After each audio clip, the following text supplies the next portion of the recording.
बिस्मिल्लाहिर्रहमानिर्रहीम। व इज़ा क़ील लहुम आमिनू कमा आमनन नास क़ालू अनुमिनु कमा आमनस सफ़हा।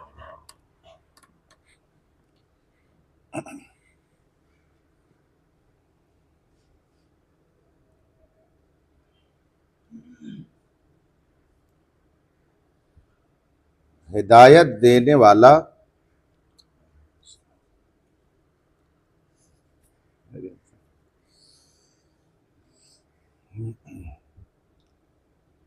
गुमराहों को हिदायत देने का काम करता है, तो अव्वलन उसको मनहियात से रोकता है। अव्वलन और फिर मामूरात की अदायगी की उसको तबलीग करता है ना। शिर्क न करो, कुफ्र न करो, ये ना करो, वो ना करो। तो दावत व तबलीग के रास्ते में पहले इस बात का ख्याल रखा जाना चाहिए कि जो मनहियात हैं पहले उनसे बाज रखा। ये तकरीबकार टोला, मुनाफिकीन की जमाअत, ये शरारत और बलालत में जिस हद तक थे, कुरान करीम की आयत मुबारका से जाना जा सकता है कि इन्नल मुनाफिकीन फी दरकिल अस्फले मिनन नार। इसी से समझ सकते हो कि कितनी तखरीबकारी इनकी रहा करती थी। जैसा मुजरिम होगा वैसे ही उसकी सजा। तो इन गुमराहों को पहले मनहियात रोकने का काम किया गया है और फरमाया गया ला तुफसिदू, फसाद न करो, तखरीबकारी मत करो। तो गोया मनहियात से उनको बाज रहने की तबलीग फरमाई और उसके बाद में फिर आमिनू कहकर मामूरात में जो सबसे अहम मामूर है उसकी दावत दी जा रही है और उन्हें इस बात की तरफ बुलाया जा रहा है कि जबान से कलमा पढ़कर जो ईमान का इजहार तुम करते हो, ये उस वक्त तक मोतबर नहीं है जब तक कि तुम्हारे अंदर इखलास न पैदा हो जाए। इसलिए जबानी जमा खर्च न करो, बल्कि दिल से इस्लाम को कबूल कर लो। चुनांचे फरमाया जा रहा है कि जब उनसे कहा जाए आमिनू कमा आमनन नास, ईमान लाओ जिस तरह दूसरे लोग ईमान लाए, मुखलिस मोमिनीन जिस तरह से ईमान लाए हैं वैसे ही तुम भी मुखलिस मोमिन बन जाओ। तो जब उनको इसकी दावत दी गई और उन्हें इखलास की तबलीग की गई, तो बजाय अपनी इस्लाह करने के उन्होंने कहा अनुमिनु कमा आमन सुफहा, क्या हम ईमान लाए उस तरह जिस तरह बेवकूफ लोग ईमान लाए। तो गोया जो मुखलिस फिद्दीन होते हैं, हर तकरीबकार उनको बेवकूफ समझता। और आज भी यही है, जो सूफी मनुष्य हो, नेक हो और वाकई वो शरीयत मुताहरा का दिल से पाबंद हो, छक्का पंजा न जानता हो, तो उसको लोग बेवकूफ समझते हैं। तो ये जहनियत वहीं से आ रही है कि वो अपने आप को बहुत होशियार समझते थे और जो मुखलिस मोमिन थे उनको बेवकूफ समझते थे। बात समझ में आ रही है? तो फरमाया गया वइज़ा क़ील लहुम, और जब उनसे कहा जाए आमिनु, ईमान लाओ, कमा आमनन नास, जिस तरह के और लोग ईमान लाए। इस आयत करीमा का मा सबक से ताल्लुक क्या है, तो उसके बारे में फरमाते हैं कि यह आयत करीमा ये नसीहत और तबलीग और हिदायत की तकमील है। गोया मनहियात से बाज रहने की तबलीग पहले की गई और तबलीग मुकम्मल होगी जब मनहियात से बाज रहने की दावत देने के साथ साथ मामूरात पर अमल करने की भी उनको तबलीग की जाए। चुनांचे फरमाते हैं मिन तमाम नुसह वल इरशाद, ये आयत करीमा क्या है? नसीहत और इरशाद, रुश्द व हिदायत की तकमील है। फ़इन्न कमाल अल ईमान बे मजमूइल अमर है, ईमान का कमाल मुकम्मल होना बे मजमूइल अमर है, दो चीजों के मजमुआ से है। जब दो चीजें हासिल हो जाएं तो आदमी को समझ जाना चाहिए कि मेरा ईमान क्या है? कामिल है। अब वो दो चीजें क्या हैं? अल इज्तिनाब अम्मा ला यंबगी, नाजायज चीजों से बचना, अल इज्तिनाब अम्मा ला यंबगी, नाजायज चीजों से बचना, समझ गए? वल वहुवल मकसूद बेकौलिही ला तुफसिदू, और ये मकसूद है अल्लाह के फरमान ला तुफसिदू से, वल इत्यानु बिमा यंबगी, और जो जायज है उनको बजा लाना। वहुवल मतलूब बेकौलिही आमिनु कमा आमनन नास, और यही मतलूब है अल्लाह के फरमान किससे? आमीन। समझ गए?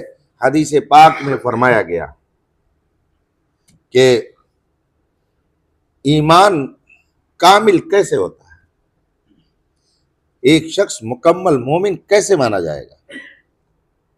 कामिलुल ईमान कौन इंसान है? अल्लाह के रसूल सल्लल्लाहु अलैहि वसल्लम ने फरमाया मन अहब्बा लिल्लाह व अबग़ज़ लिल्लाह व अअता लिल्लाह व मनअ लिल्लाह फ़क़द इस्तकमलल ईमान। मोहब्बत किया किसी से? अल्लाह वास्ते। नफरत किसी से किया? दिया किसी को और रोका हाथ किसी से? फ़क़द इस्तकमलल ईमान, वो कामिलुल ईमान हो गया। अब इन चार जुमलों में गोया पूरी जिंदगी एक मोमिन की सिमट गई। मन अहब्बा लिल्लाह, तो चाहे वली हो, चाहे नबी हो, चाहे गौस हो, चाहे कुतुब हो, आलिम हो, हाफिज हो, मौलाना हो, आप मोमिन हो। मन अहब्बा लिल्लाह, जिससे भी मोहब्बत करे अल्लाह वास्ते करे। बेटे से भी अगर अपने मोहब्बत करे तो इसलिए कि अल्लाह ने मोहब्बत करने का और शफकत करने का हुक्म दिया है, समझ गए? और नफरत करे किसी से, खाह वो बाप ही क्यों ना हो, लिल्लाह, अल्लाह के लिए, कि वो फर्ज करो बदअकीदा है, गुस्ताख है, सिरात मुस्तकीम से हटा हुआ है, तो अब उससे नफरत अगर करे तो इसलिए नहीं कि नफसानियत उस पर सवार, बल्कि लिल्लाह। किसी को कुछ दिया तो रिज़ाए इलाही के लिए, और किसी को देना चाह रहा था मगर पता चला कि वो उसका हकदार नहीं है, हाथ को उससे रोक लिया। अहम आता लिल्लाह व मना लिल्लाह, जिसने जिंदगी में इन चारों चीजों को अपना लिया तो उसने अपना ईमान मुकम्मल कर लिया। समझ गए कि नहीं समझा? तो कामिलुल ईमान इंसान वो है कि जो मनहियात से बचे और मामूरात पर अमल करे। तो अब दावत व तबलीग का और रुश्द हिदायत का काम उस वक्त मुकम्मल होता है एक मुबल्लिग दीन का, जबकि वो मनहियात से भी रोके और, समझ गए। लेकिन लोगों ने पता नहीं कहां से, अपनी बात कहो, किसी का रद्द मत करो, रोजा नमाज के बारे में बताओ, अकीदे वगैरह के बारे में मत कहो, पता नहीं कहां से निकाल दिया। ये तो कहा जा सकता है कि हर मकाले रा मजाले, हर गुफ्तगू का मौका महल होता है। अब ऐसा कोई करे कि ईद की नमाज के लिए ईदगाह गया है और खिताब कर रहा हो शहादत पर, नहीं समझा, ईद उल फित्र के दिन खिताबत करे किस पर? शहादत पर। तो जाहिर सी बात है कि अगरचे वो जिक्र फी नफ्स ही दुरुस्त है, मगर ये मौका और महल नहीं है। 10वीं मुहर्रम को अगर वो ईद के फजाइल बयान करे तो जाहिर सी बात है बयान करना तो जायज है, मगर उसका मौका और महल, तो ये तो कहा जा सकता है कि मौका और महल देख करके आदमी को गुफ्तगू करनी, मगर ये ज़ाब्ता बना लेना कि नहीं बस अपनी बात कहो, किसी की तरदीद न करो। तो मनियात की तरदीद कौन करेगा, जबकि पहले वही जरूरी है। ला तुमसे तो फरमाया गया तो पहले वही जरूरी है।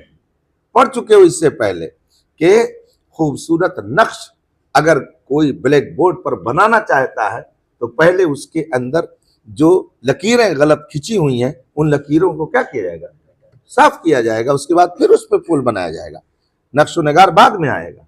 लेकिन यहाँ मामला यह है कि नहीं, नक्शो नगार बनाते रहो, उसी पर चलता रहे, बस नमाज पढ़ो, हो गया। ये तो वहाबियों की ट्रिक है।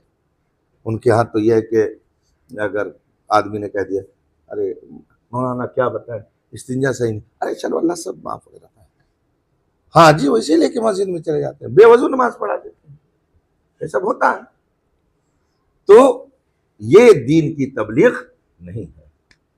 तकमीले तबलीग के लिए सबसे पहला जीना क्या है? हाँ, मनहियात से रोकना और फिर उसके बाद में मामूरात की अदायगी की दावतों तबलीग करना। बात समझ में आ रही है? तो जब उनसे कहा जाए कि ईमान लाओ कमा आमनत नास, जैसे कि लोग ईमान लाए, इस आयत करीमा की तरकीब बताना चाहेंगे कि इसमें कलमे का है जो हरफे तशबीह है, और उसके बाद में मा आमनन नास, इसमें मा है। ये कौन सा मा है उसके बारे में बताएंगे। और फिर अन्नास से कौन लोग मुराद हैं?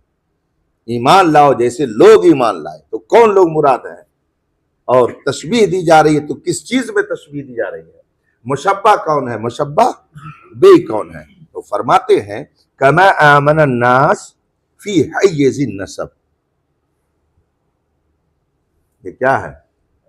हालत नसबी अलल मस्दर, इसकी बुनियाद पर। आमाना कोई मस्दर थोड़ी है कि हालत नसबी में हो जाए।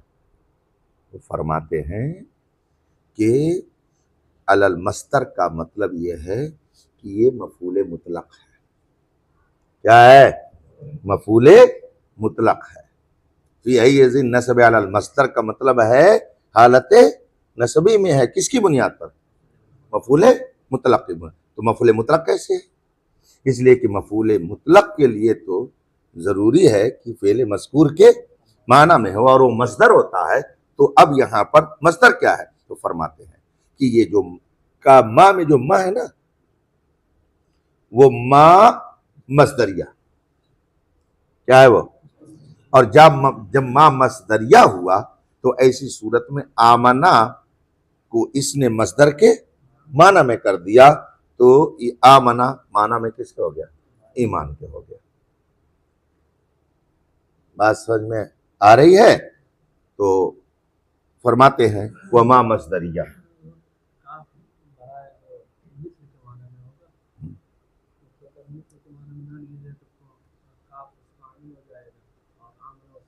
काफ तशबीह के लिए होगा, मिसल के लिए होगा। आ रही है पूरी बात। आमिनु ईमानन मिसला ईमानिन नास, ये है उसका हासिल। आगे उसको बयान करेंगे। माँ मसदरिया है वह अवकाफा, मसदरिया के साथ साथ उसमें फरमाते हैं कि उसको माँ मसदरिया की बजाय माँ काफा भी मान सकते हो। जैसे रोबमा यवद्दुल लजीना में, रोबमा में माँ क्या है? माँ काफा है जो तकुफ़ अनिल अमल, अमल से क्या कर देता है वो? और रोक देता है। तो फरमाते हैं कि ये माँ मसदरिया भी हो सकता है और माँ काफा भी हो सकता है। मिसलो हाफी रोबमा, रुब्बमा भी पढ़ सकते हो, रोबमा भी पढ़ सकते हो। इसमें जो माँ है वो माँ कौन सा है? काफा। वल्लाम फिन्नास लिल जिन्स, और अन्नास में जो लाम है, अलिफ लाम कौन सा है? जिन्सी है। तो अब अलिफ लाम जिन्सी होने की सूरत में मुतलके नास मुराद होंगे, मुतलके नास मुराद होंगे। और नीचे देखो उसके 2 सतर नीचे लिखा हुआ आओ लिल आहदे, लिखा है ना? या तो यह अलिफ लाम जिन्सी है और या अलिफ लाम अहदे खारजी। अहदे, जब अहदे खारजी होगा तो मखसूस अफराद मुराद होंगे, और अगर अलिफ लाम जिन्सी हो तो जिनसे इंसान मुराद होंगे। तो क्या मतलब होगा उसका? तो फरमाते हैं कि लाम अन्नास में अलिफ लाम जो है ये जिन्सी भी हो सकता है और अलिफ लाम अहदे खारजी का भी हो सकता है। जब जिन्सी लिया जाएगा तब क्या माना होगा? तो फरमाते हैं वल मुरादु बिही अल कामिलून फिल इंसानियत, ईमान लाओ जैसे लोग ईमान लाए, और लोग से मुराद वो जो इंसान होने में क्या हो, जिन्स है ना, जिन्स से इंसान।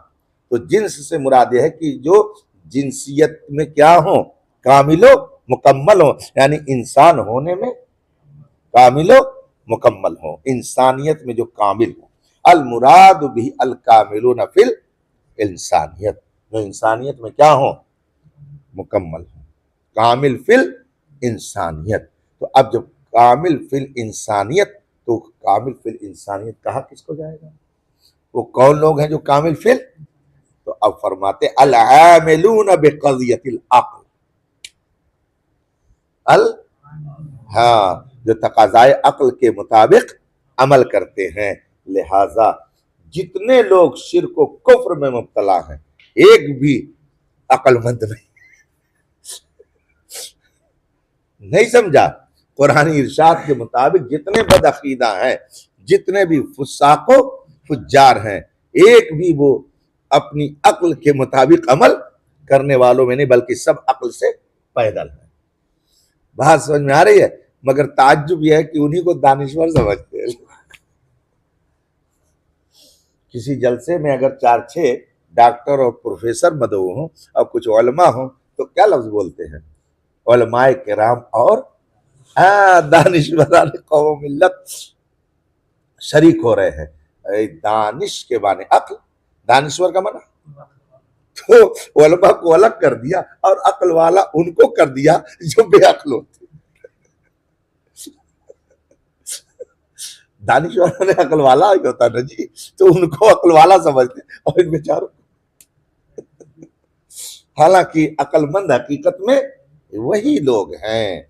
अल कामिलून फिल इंसानी अल आमिलून बिक़ज़ियतिल अक़ल फ़इन्न इस्मल जिन्स कमा युस्तअमलु लिमुस्सम्माहु मुतलक़न युस्तअमलु लिमा यस्तजमिउल मआनिल मख़सूसता बिही वल मक़सूदा मिन्हु। इसलिए कि इसमें जिन्स, कलमे जिन्स जिस तरह से मुतलकन अपने माना पे आता है, इसी तरीके से जो कामिल फिल जिन्सियत हो और उस जिन्स का जो मकसूद हो वो जिसके अंदर पाया जाए, उसके लिए भी वो लफ्ज बोला जाता है। नहीं समझा? तालिब इल्म तो ये है, तो ये क्या मतलब है? ये सब तालिब इल्म नहीं है। बोलते हैं ना, तो क्या मतलब, यानी एक तालिब इल्म को जिन खूबियों का हामिल होना चाहिए वो ये है। तो कामिल फिर तलब जो होता है उसको क्या कह दिया जाता है कि ये हकीकत में क्या है, तालिब इल्म है। तो मतलब उसका यही होता है कि तालिब इल्म होने के लिए जो औसाफ होने चाहिए वो इसके अंदर पाया जाता है। पीर तो ये है, तो क्या मतलब होता है इसका, और दूसरे लोग पीर नहीं है, कहने का मतलब ये पीर तो ये है, यानी पीर के अंदर जो खूबियां होनी चाहिए वो इसके अंदर। उस्ताद तो ये है, तो क्या मतलब होता है, यानी जितनी खूबियां होनी चाहिए। तो आपका इंसान तो हकीकत में ये है, तो मतलब क्या हुआ, हाँ, इंसानियत के अंदर जितने औसाफ पाए जाने चाहिए वो इसके अंदर। समझ गए। तो मुतलके जिन्स भी मुराद है और कामिल फिल जिनसियत जो हो।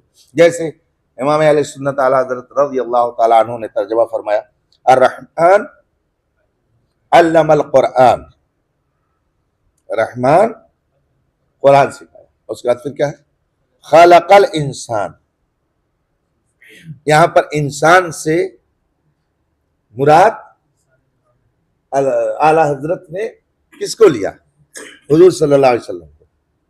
खलकल इंसान, इंसानियत की जान मोहम्मद को पैदा किया।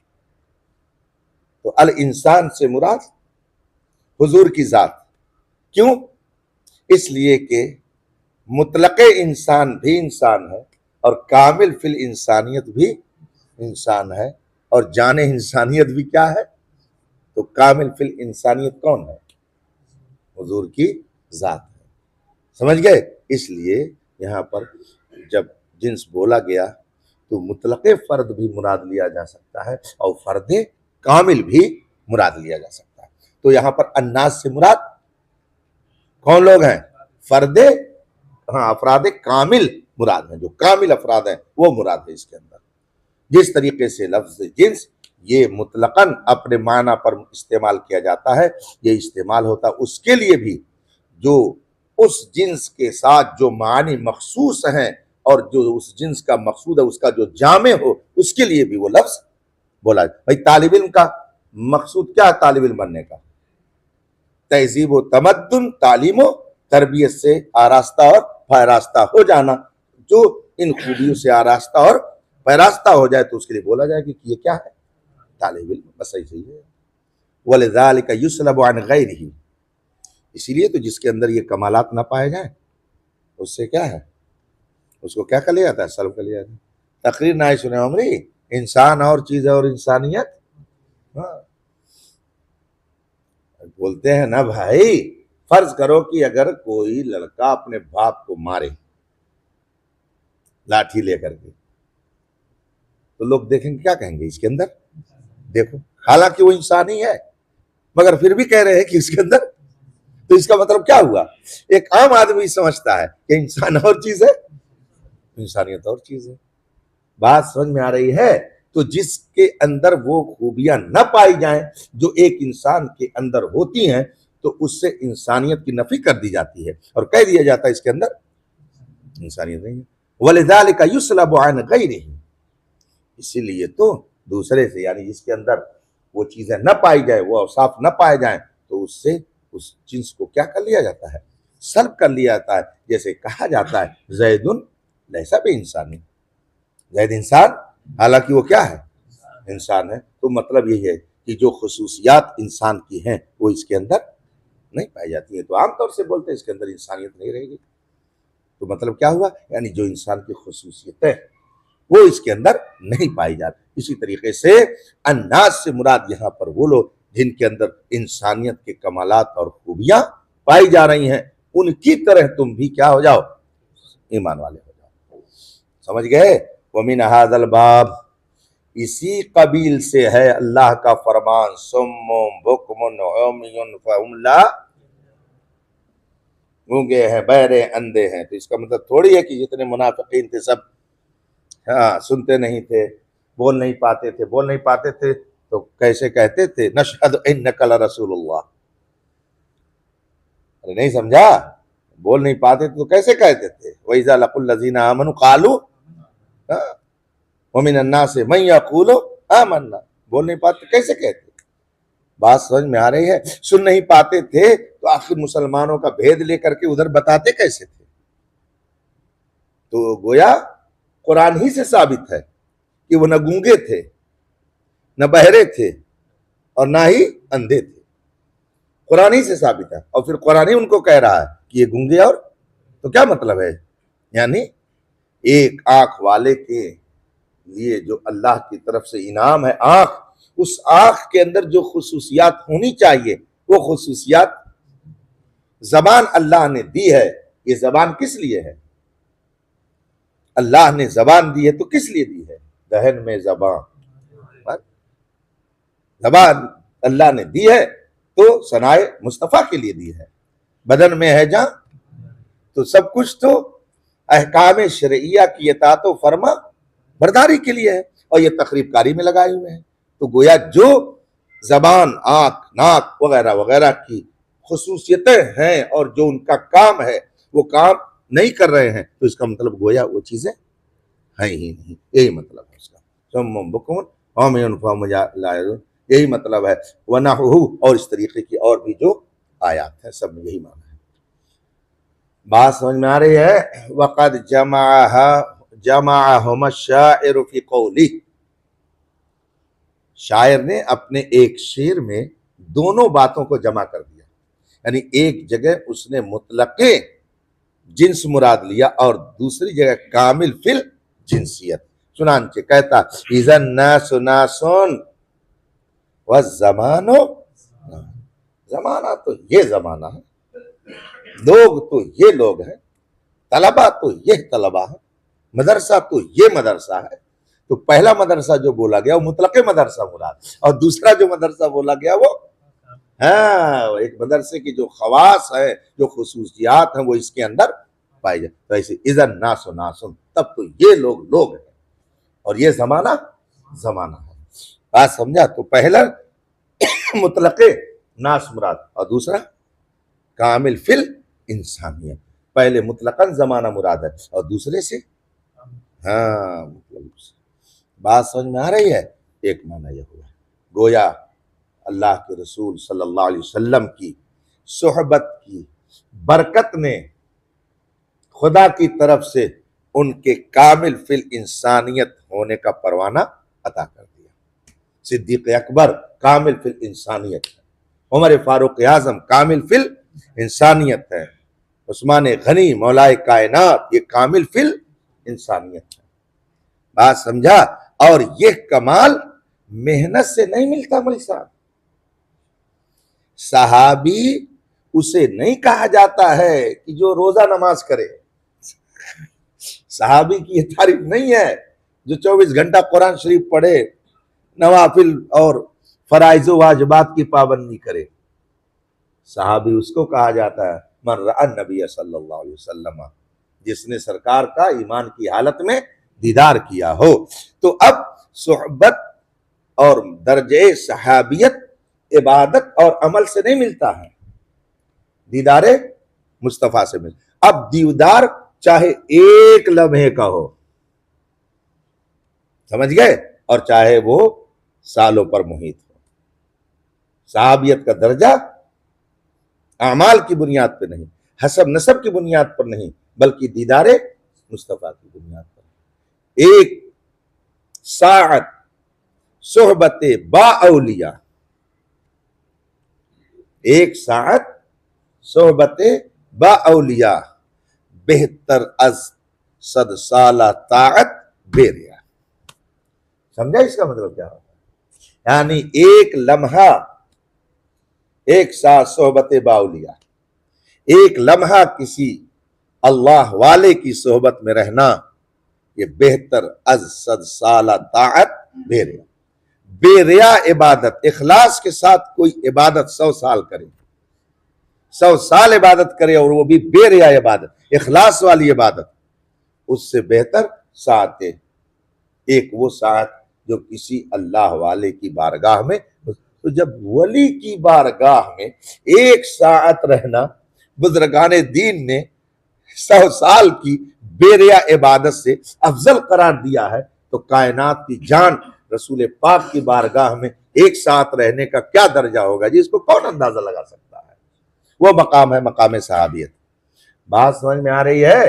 तो अब गोया कुरान करीम ने सहाबा के कामिल फिल इंसानियत पर मुहर लगा दी कि ये कामिल फिल इंसानियत है, और तुम भी अगर कमाल चाहते हो तो इन्हीं की इब्तिदा करो, इन्हीं के नक्शे कदम पर चलो। बात समझ में आ रही है। फरमाया औलिल अहद, या अलिफ लाम अहद खारजी का है, वल मुराद बिही अर्रसूल सल्लल्लाहु अलैहि वसल्लम व मन माहू, और मुराद कौन हजरात, रसूल करीम सल्लल्लाहु अलैहि वसल्लम व मन माहू, और जो उनके साथ साहिब ईमान यानी सहाबा, ये भी मुराद हो सकता, समझ गए। और या तो एक माना ये भी हो सकता है कि ईमान लाओ जैसे दूसरे लोग ईमान लाए। चूंकि मुनाफिकीन जितने थे वो सब के सब किस जमात से ताल्लुक रखते थे, यहूदी, गरोहे यहूद से उनका ताल्लुक था। तो अब यहूदी जमात ही से निकल करके कुछ मुखलिस सहाबी भी हुए थे, जैसे हजरत अब्दुल्ला इब्ने सलाम और दीगर बुजुर्गान दीन। तो अब उनकी कौम के दूसरे लोगों से जो निफाक बरतते थे, कहा जा रहा है कि ये सब तुम्हारी कौम के लोग हैं ना, तो हमारी इधर सुनो तो कम से कम अपनी कौम की बात तो सुन लो। जैसे ये ईमान लाए हैं तुम्हारी कौम के, ऐसे ही तुम भी क्या हो जाओ ईमान। तो फरमाते हैं अन्नास से मुराद कौन हो सकते हैं, मन आमना मिन अहल जलदतिहिम बेकसरी जीम व फतहा, ये जीम के कसरे के साथ भी है और उसके फतहे के साथ भी है। और मतलब ये है कि ईमान लाओ उनकी तरह से जो तुम में से अहले खैर और तुम में से जो मुक्तदा और बहादुर किस्म के लोग थे। दीगर जो नुमाया लोग तुम्हारे अंदर पाए जाते थे, जैसे हजरत अब्दुल्ला इब्ने सलाम है, वो मामूली आदमी नहीं थे, वो अपनी कौम के मुक्तदा थे और तौरेत के सबसे बड़े आलिम थे। तो जिस तरह से वो ईमान लाए हैं वो तुम्हारी कौम के हैं, उसी तरीके थे वैसे तुम भी ईमान लाओ, यानी तुम भी मुखलिस हो जाओ, जैसे कि हजरत अब्दुल्ला इब्ने सलाम व असहाबिही और उनके दीगर रफ़ाका। बात समझ में आ रही है। अब देखो एक लफ्ज चल गया है, शख्सियत परस्ती। शख्सियत तो क्या कुरान अगर यूं कह देता कि पक्के मोमिन बन जाओ तब भी तो बात बन जाती। मगर कुरान क्या कह रहा है, जैसे दूसरे लोग ईमान लाए हैं वैसे ईमान लाओ। मतलब क्या है, उनके नक्शे कदम पर। तो कुरान खुद ये चाह रहा है कि जो अल्लाह के महबूब हैं उनके पीछे पीछे चला जाए, उनकी सीरत अपनाई जाए, उनका तरीका अपनाया जाए और उनके तौर तरीके को अपना करके जिंदगी बसर की जाए, उनकी बात मानी जाए, उनका तर्ज अमल देखा जाए। ये शख्सियत परस्ती नहीं है, समझ गए। यही हकीकत में खुदा परस्ती है। इसलिए कि खुदा ने फरमाया आमिनु कमा आमनन्नास। अगर यूं फरमा देता आमिनु बिल इखलास तब भी बात वही होती, मगर आइडियल बना दिया किसको, साहबा को। इसका मतलब क्या है कि ताअते खुदावंदी के लिए बंदों को कोई ना कोई आइडियल चाहिए। अब सहाबा के आइडियल रसूल पाक थे और बाद वालों के लिए साहबा है, और सिलसिला ऐसे ही जारी रहेगा। इसको शख्सियत परस्ती नहीं कहते हैं, इसको दर हकीकत अल्लाह और रसूल की इताअत कहा जाता है। बात समझ में आ रही है।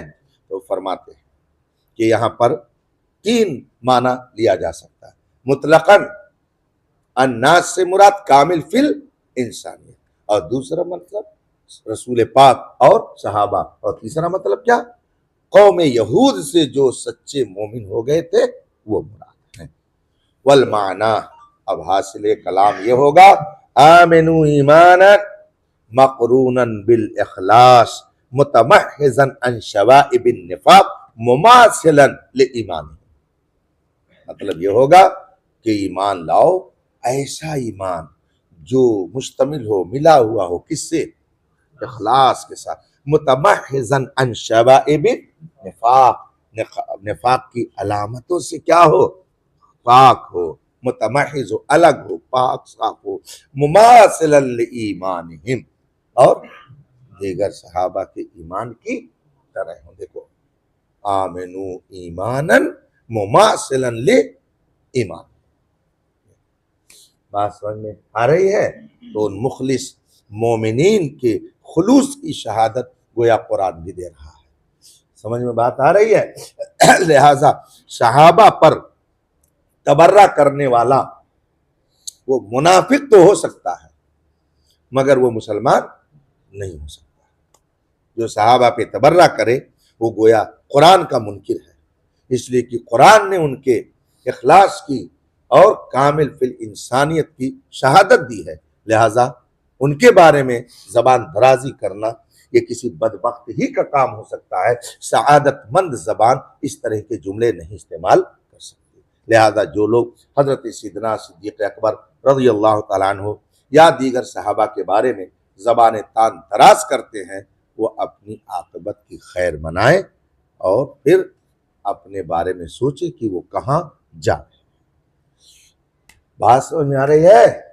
वस्तुदिल्ला बिही अला कबूल तौबति ज़िंदीक़ व अन्नल इक़रार बिल लिसान ईमानुन व इल्ला लम युफिदहु तक़यीद। ये एक इल्म कलाम का मसला है, इल्म कलाम का, कि अगर कोई शख्स जबान से